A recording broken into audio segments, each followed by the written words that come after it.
lubbuu koo sin yaade baay'een si araade si argachuu dhabee karaanis fagaate waa'ima keen yaada ganamaaf galgala agartuun ija koo si arguuf jarjara lubbuu koo sin jaaladha sin araada an sin ala maalan yaada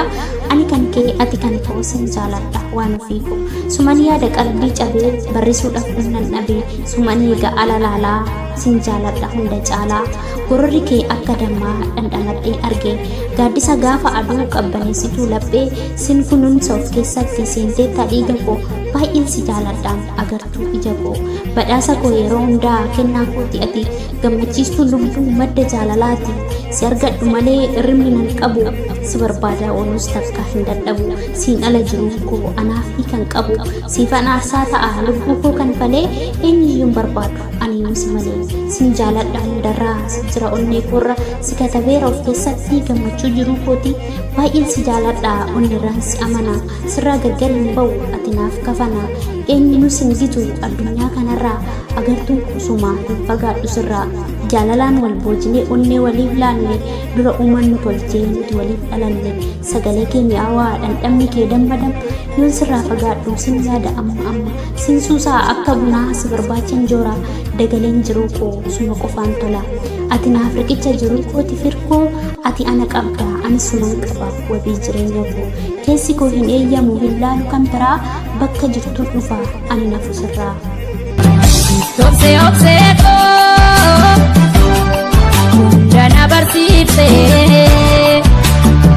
aanaan nama gochuuf ofii kee of miitee.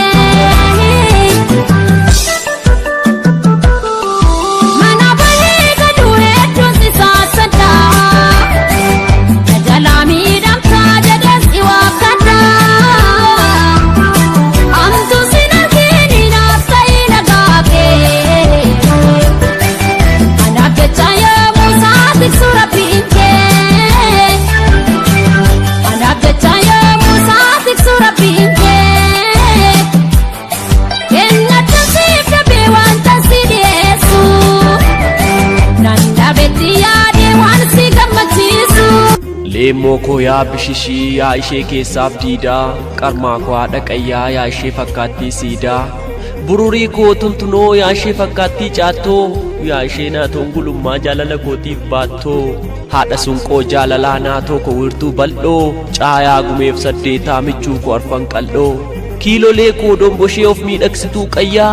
yaa ishee hidhiin bixxillee suuraan fakkaattii faayaa fakkaattii dimbiittii koo bilbiltuu koo sororoo yaa ishee jaalalaaf gicuu yandooroo bosororoo michuu koo baabiiftuu yaa ishee fakkaattii cabbii yaa ishee mataan gamiilaa kalaqee harki rabbii daara koo gatiin qaalii yaa ishee guddoodhaaf bicuu kichuu koo dheebuu onnee yaa ishee lixa biiftuu michuu koo sanyii namaa yaa ishee fakkaattuu dooqaa urgooftuu koo shagooyyee haadha siinqee fi qooqaa handoodee koo yaa waleensuu kollee koo jigaa yaa basaasaa jaalalli kee guyyaan jedhu halkan dhufee nattasaasaa koree dhufee didirrisa bakkan ciisu lafarrafuu jaalalli kee nimirrisaa asiif achi takka nafuu buuseen baasa siin caccabsa tabbas ta'u an danqaraa nattiin badu siif yoon argi rakkoos ta'u an makaraa yoon miidhame siin himadhu yoo xaxames natti shirri jaalala keef iddoo kennee boornan ba'a dheebuu sirrii siin ijaara bisinqillee gamoo guddaa samii ga'u lafan teessu ati sichi onnee kooti kan siif ta'u laphee korraa dhaggeeffatta dibbee onnee sirbee